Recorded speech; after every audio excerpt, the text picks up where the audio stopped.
Jeune chrétien, jeune chrétienne, Jésus a une relation avec toi et je vais t'aider à la construire.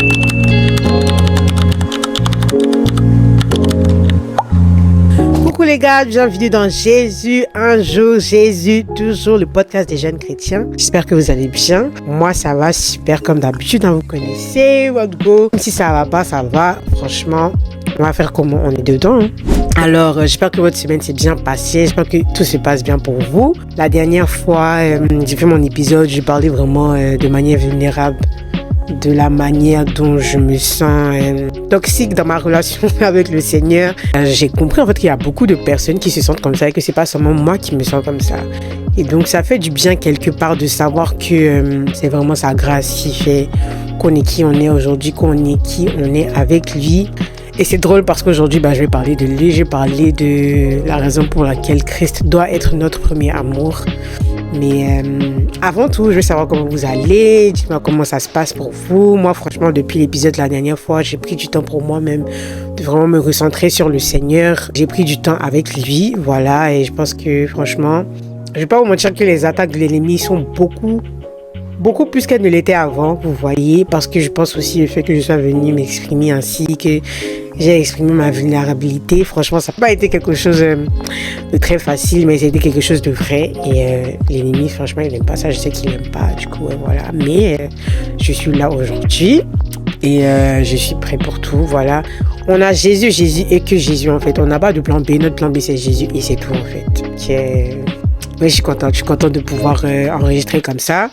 Je suis désolée si c'est un peu infréquent. Je pense que je dois être beaucoup plus fréquente. C'est pas, je pense, c'est la vérité. Quand j'ai commencé ce podcast, je postais 2 fois par mois, mais j'étais seulement en audio. Et là, je suis sur YouTube. Maintenant, mais YouTube, c'est beaucoup plus difficile que juste enregistrer des audios, vous voyez. La vie aussi fait que, bon, voilà. Mais franchement, je vais essayer d'être beaucoup plus fréquente. Pour vous, pour moi, même pour le Seigneur, parce que après tout, c'est juste quelque chose que le Seigneur m'a donné. Voilà, c'est un petit projet que le Seigneur m'a confié. Pour être très franche avec vous, je sais que je dois travailler beaucoup plus sur ce podcast-là. Je sais que je dois faire beaucoup plus d'efforts, mais c'est pas quelque chose que je fais forcément. Voilà, à cause de la vie, à cause des choses qui se passent et tout. Mais la vérité, c'est que je ne dois pas me focaliser sur les choses de la vie, mais sur les choses de Dieu, en fait. Voilà, la Bible même dit aspirer aux choses d'en haut. Voilà, et c'est tout, c'est la vérité, parce que c'est ça la vie éternelle. Genre, toutes ces choses qu'on apprend, qu'on entend, elles participent à la croissance de notre marche avec le Seigneur, pour ensuite vivre une belle vie éternelle avec lui. Donc, c'est ce qui m'énerve dans tout ça, c'est que j'essaie tout ça, mais je ne fais pas. Oh. Bref, je suis pas venue me lamenter aujourd'hui encore. Voilà. Je suis contente de pouvoir enregistrer comme ça. Donc, on va rentrer directement dans le évalue ta semaine. Aujourd'hui est lundi, donc je vais pas évaluer. Je peux pas l'évaluer du coup parce que c'est lundi, mais je vais évaluer ma semaine passée. C'était pas une semaine très. Très bien, faut pas que je vous mente, c'était très éprouvant, une semaine très très éprouvante. Il y avait beaucoup de différentes émotions, beaucoup de différentes choses. Je suis tombée malade, vous savez que l'ennemi aime bien jouer avec ma santé et tout. J'étais pas très bien mentalement aussi, je voyais des trucs assez bizarres franchement. Mais pour le souffle de vie, je vais donner 5 sur 10. Faut pas que je vous mente.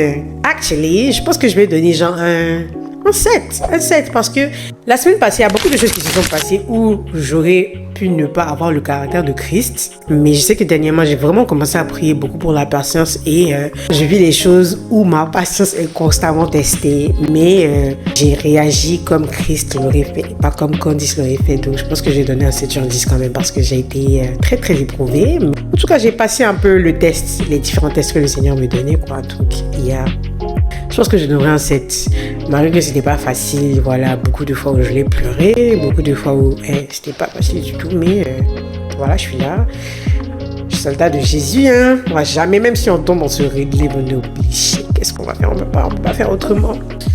Vous savez que j'aime parler, hein, donc c'est rien de nouveau pour vous. Mais en résumé, je pense que je vais donner un 7 sur 10 à ma semaine. Et vous, comment ça s'est passé? Dites-moi, que ce soit en commentaire ou même en message privé et tout. Dites-moi comment votre semaine s'est passée. J'aime trop quand vous m'envoyez des messages, que ce soit par rapport à l'épisode que j'ai posté, aux différents épisodes que je poste, ou même juste pour me parler, pour me poser des questions quand vous n'êtes pas sûr de certaines choses. Franchement, ça me fait trop plaisir parce que j'ai l'impression vraiment d'être l'instrument que je veux être pour le Seigneur. Et ça me fait plaisir de pouvoir être cet instrument-là parfois, en tout cas. J'essaie. Et ça fait plaisir en tout cas de voir ça. Bref, je commence à pleurer ici. Donc pour tous ceux qui aiment la musique, sachez que j'ai des différentes playlists sur mon compte Candice.podcast sur Instagram. Vous allez juste regarder les stories, vous allez voir la story playlist. Et il y a de tout, hein. Il y a la playlist Apple Music, il y a la playlist de Spotify. Quand vous cliquez sur la story playlist, vous allez voir les différentes playlists, voilà. Louange, adoration en anglais, en français, des musiques de tous les jours. Voilà, parce que moi, j'aime être bien organisée dans les différentes musiques. Non. Donc voilà. Allez-y, kiffez. Dites-moi ce que vous pensez. Envoyez-moi des messages si vous pensez que je dois rajouter. Parce que je pense qu'il y a assez longtemps que j'ai update ces différentes playlists là. Donc je dois regarder, actually. Mais ouais, j'espère que vous allez kiffer. Et voilà. Actuellement, je suis aussi dans ma era de geek, de nerd. Je lis beaucoup, je pense que je vous ai déjà dit que j'aime bien lire, voilà. Il y a ce livre-là, c'est en anglais, c'est The Heart of Jesus. C'est un livre qui me touche trop en fait parce que, comme je vous ai dit, j'ai pas eu, ces derniers temps en tout cas, c'était vraiment dur pour moi par rapport à Christ et tout. Et c'est juste, ça parle juste du cœur de Jésus en fait. Voilà, le cœur, l'amour de Jésus envers nous, ça me fait énormément de bien. Et donc je pense que si vous pouvez le lire en tout cas, allez-y. Je le livre, attendez, je vous le présente là, Jicket. Donc voilà le livre. Bon, je pense que là c'est un peu inversé, hein. The Heart of Jesus. Voilà à quoi ça ressemble. Donc si vous avez l'occasion en tout cas de l'acheter, que vous parlez, je sais pas, anglais, allez-y et lisez-le. Je sais pas s'il est disponible en français, vous pourrez regarder. En tout cas moi je l'ai acheté sur Amazon. Voilà. Franchement je l'aime beaucoup et je pense que c'est un livre à absolument lire. Alors on va passer à la partie reconnaissance. Voilà, cette semaine, je suis vraiment reconnaissante pour mes amis, pour ma famille, pour les gens qui sont autour de moi, en fait. Ça a été, comme je vous l'ai dit, pas une période très facile, mais heureusement que j'ai des gens dans ma vie à qui je pouvais parler tout simplement et qui m'ont beaucoup supporté, qui m'ont beaucoup aidé. Que ce soit mes amis, ma famille, les gens que le Seigneur a envoyés dans ma vie, voilà. Et aujourd'hui, ça va beaucoup mieux que ça en allait, en tout cas. Donc, je suis très, très, très reconnaissante pour eux. Et je voudrais que vous me dites aussi pourquoi vous êtes reconnaissant cette semaine. Voilà. Alors, on va rentrer dans le vif du sujet. Christ, ton premier amour. Et donc, vous savez, je veux vraiment inviter tout le monde à recentrer toute sa conscience, son âme, son esprit et tout ce qu'il a en fait sur Christ. Parce que c'est lui le véritable premier amour. Vous savez, étant des humains, c'est beaucoup plus facile de tomber dans le piège de j'aime cette personne-là, donc je lui donne tout ce que je veux. Et dans le meilleur des cas, franchement, que ça soit ton corps, ton âme, ton esprit que tu donnes à cette personne-là, tu termines avec la personne. Mais il y a des scénarios où vous ne terminez pas ensemble et ça a été le cas pour moi. Voilà, je pensais que j'étais tombée sur mon premier amour. Mais aujourd'hui, même que je suis en Christ, je sais que ça n'était pas de l'amour, c'était plus de l'obsession qu'autre chose. Mais je vais en parler dans un autre épisode, voilà, l'obsession dans le monde. Mais je pense que c'est à travers cette expérience-là que moi, aujourd'hui, j'ai connu le réel amour qui est Christ. Et je vais t'inviter aussi à te concentrer sur lui parce que c'est lui le véritable réel amour, en fait. C'est tellement facile pour nous de se concentrer sur les humains, comme je disais, parce qu'on arrive à voir les humains physiquement, en fait. Et c'est ça le problème avec nous, c'est qu'on se comporte beaucoup comme Saint Thomas. On veut voir pour croire. Et des fois, c'est difficile juste pour nous de se recentrer sur un être qu'on ne voit pas. La parole de Dieu va dire dans Jérémie 17:5, et je lis: Ainsi parle l'Éternel. Maudit soit l'homme qui se confie dans l'homme, qui prend la chair pour son appui et qui détourne son cœur de l'Éternel. C'est fou. Je pense que c'est fou que le Seigneur dise maudit soit celui. Et je pense que c'est à partir de là, on doit voir la profondeur en fait. Vous savez, les humains peuvent changer. Hein. Les humains peuvent changer. Et du changement des humains viennent la trahison, les chagrins de cœur et toutes les choses qui sont pas bien. Et malheureusement, il y a des gens qui sombrent dans la dépression, dans des choses éphémères pour se sentir bien. Or que si Christ avait été leur premier amour, ça ne se serait pas passé comme ça. Mais il y a des circonstances où le Seigneur aussi permet ça pour qu'on puisse le découvrir. Et moi, je fais partie de ces personnes-là qui ont vécu un chagrin de cœur. Et c'est là que j'ai rencontré Christ. Et depuis ce jour-là, je suis avec lui. Voilà. Donc, je pense que le Seigneur a son expérience personnelle avec chacun d'entre nous. Mais il y a beaucoup de gens qui se tournent de l'autre côté et qui ne reviennent plus jamais même à ce qui aurait pu être leur premier amour et ce qui aurait pu les aider. Voilà, qui est Christ en fait. Tu sais quoi? Christ a toujours attendu les bras ouverts. Il a toujours voulu que ce soit lui. Il a toujours voulu être avec toi. Et le problème, comme j'ai dit, c'est qu'on a tendance à ne pas le voir et donc on a tendance à ne pas comprendre qu'il comprend la douleur en fait. Or que Dieu qui a été Père a envoyé Jésus son Fils pour souffrir pour nous. Et donc à partir du moment où Jésus a été cloué sur une croix, je pense qu'il connaît ce que la souffrance est en fait. Et donc dans ces moments même où tu n'as pas l'impression qu'il est là physiquement pour t'attraper, la réalité c'est qu'il est là avec toi, c'est qu'il pleure avec toi, c'est qu'il est... je suis en train d'être super émotionnelle. Mais c'est qu'il pleure avec toi, c'est qu'il est là avec toi, c'est qu'il est juste dans le mal avec toi en fait, parce qu'il a connu la souffrance et donc il sait ce que c'est d'avoir mal. La parole de Dieu dit: fais de l'Éternel tes délices et il te donnera tout ce que ton cœur désire. Et à partir du moment où tu fais de l'Éternel tes délices, que Dieu devient ta priorité, qui devient celui qui est au centre de ta vie, qui devient ton premier amour, tous ces désirs deviennent tes désirs en fait, parce que vous ne formez qu'un.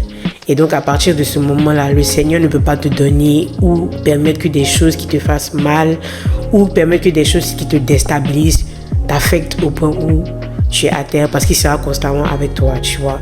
Et donc à partir de ce moment-là, toutes les choses que tu vas vouloir avoir, ce sont les choses de Dieu en fait. Donc tu ne peux que monter en fait, tu ne peux que être dans la joie, dans l'amour, dans la paix, parce que même si la tempête arrive, tu sais que le Seigneur est avec toi. Et à partir du moment où quelqu'un est ton premier amour, ça veut dire que tu as une relation avec la personne, ça veut dire que la personne te parle, que tu lui parles et que tu es certain que tu as placé ta confiance en lui. Vous savez, Dieu ne change pas. Il a été le même hier, aujourd'hui et éternellement. La parole de Dieu le dit.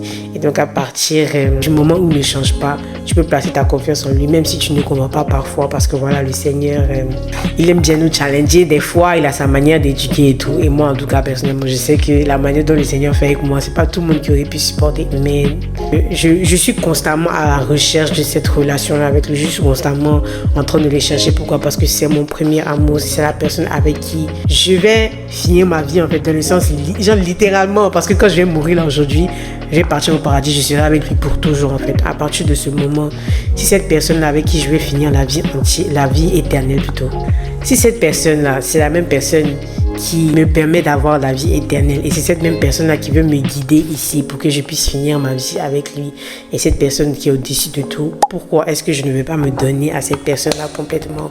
Pourquoi est-ce que je ne vais pas lui donner mon amour complètement? Pourquoi est-ce que je ne vais pas vouloir être en relation avec lui en fait? Parce que c'est lui qui connaît tout, qui sait tout, qui est au-dessus de tout. Et c'est lui qui sait. Il me dit quand il se met les pieds ici, parce qu'il sait qu'ici c'est bon pour moi. Il dit quand il se met les pieds là-bas, parce qu'il sait que là-bas c'est bon pour moi. Et il voit littéralement tout en fait. À partir de ce moment, pourquoi est-ce que tu ne voudras pas qu'il soit ton premier amour en fait? Pourquoi est-ce que tu ne voudras pas te focus complètement sur lui en fait? Pourquoi est-ce que tu ne veux pas juste te donner à lui en fait? C'est ça la réalité. Le Seigneur attend tellement de personnes, il t'attend. Donc cet appel, en tout cas ce message, c'est vraiment un appel à se recentrer sur Dieu en fait, à faire de lui sa priorité, à faire de lui son matin, son midi, le soir, faire de lui tout ce qu'on a et tout ce qu'on est, parce que c'est en le mettant comme notre premier amour que réellement on pourra vivre cette vie qu'on veut vivre sur la terre là bien, et la vivre encore mieux au ciel quand on sera avec lui en fait. La parole de Dieu dit dans 1 Jean, versets 4 à 16, je lis: nous avons connu l'amour et nous avons cru en lui. Dieu est amour, et celui qui demeure dans l'amour demeure en Dieu et Dieu en lui.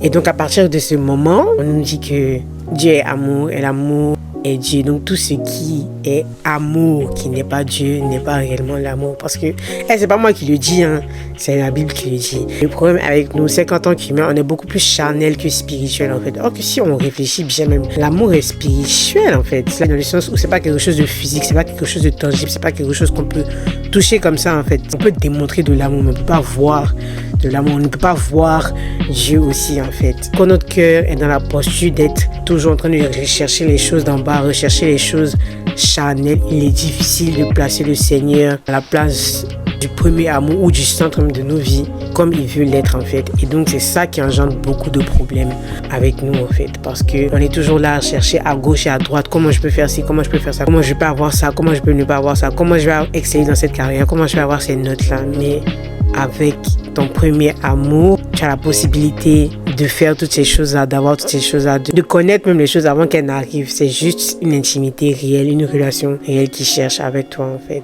Je fais ces épisodes-là parce que je sais que j'ai déjà parlé de ça, mais c'était Christ, il veut être ton ami. Mais il est important de rappeler des petits messages comme ça, parce que ça touche en fait. Et je sais que moi, en tout cas, dans la période dans laquelle j'étais, il fallait juste en fait que je commence à retomber amoureuse de Jésus comme je l'étais avant, que je voyais un changement dans mon comportement quand je dois prier, quand je dois lire ma Bible, quand je dois faire certaines choses pour lui en fait. C'est dans ça que constamment j'ai des épreuves, mais juste de savoir que mon premier amour est là, que je peux lui faire confiance entièrement et que lui aussi, que je peux être vulnérable avec lui, qu'il ne me jugera jamais, qu'il ne me condamnera jamais. Ça me fait juste du bien. En fait, je suis vraiment émotionnelle en parlant de ça. Mais voilà. La parole de Dieu va dire dans Psaume 118, versets 8 à 9. Mieux vaut chercher refuge en l'Éternel que de se confier en l'homme. Mieux vaut chercher refuge en l'Éternel que de se confier au cran. Vous savez ce que j'aime avec la Bible, c'est qu'elle est claire, nette. Elle est juste véridique en fait. Nous qui avons l'habitude de prendre les humains pour notre premier amour, chercher notre premier amour, chercher dans des relations. J'ai toujours dit que on est tous comme un puzzle en fait. Et on a tous une pièce manquante du puzzle à l'intérieur de nous. Il y a toujours un vide qu'on essaie de combler en fait. Et ce vide là, la vérité c'est que c'est seulement Jésus en fait. C'est seulement la pièce manquante qui pourra entrer bien dans le puzzle et qui pourra satisfaire. Ça sera la fin du puzzle en fait, parce que le puzzle sera complet une fois qu'il a cette pièce manquante là en fait. Jésus étant notre premier amour, nous rassure, nous donne de la vie éternelle comme la vie physique ici. Voilà, tout simplement. Jésus est bon en fait. Et donc je veux vraiment t'inviter aujourd'hui. Ça m'appelle vraiment à te recentrer sur lui, à voir en fait qui il est réellement, à chercher qui il est réellement, à chercher à avoir une relation avec lui, à chercher à marcher avec lui, parce que ce soit ici ou là-bas, tu finiras ta vie éternelle avec lui du moment qu'il est ton premier amour. Voilà, j'espère que l'épisode vous a plu aujourd'hui. Je suis désolée si je me suis beaucoup répétée, mais comme je l'ai dit, je pense que c'est vraiment essentiel en fait ce message-là. Faire de Christ son premier amour. Je pense que c'est un message qui doit être prêché tous les jours, honnêtement. Parce que la vérité, c'est que il y a tellement de bruit autour de nous qu'on n'arrive pas à se concentrer sur l'essentiel qui est Christ en fait, et de développer cette relation-là avec lui pour bien vivre. Et même quand on ne vit pas bien. Mais en fait, c'est impossible que tu sois avec Christ et que tu ne vives pas bien. Parce que comme j'ai dit, même quand la barque va s'écrouler, il est dedans en fait. En tout cas, j'espère que cet épisode vous a plu et que en tout cas le message a pu passer. Fais de Christ ton premier amour. Jésus vous aime et moi aussi. Bye bye.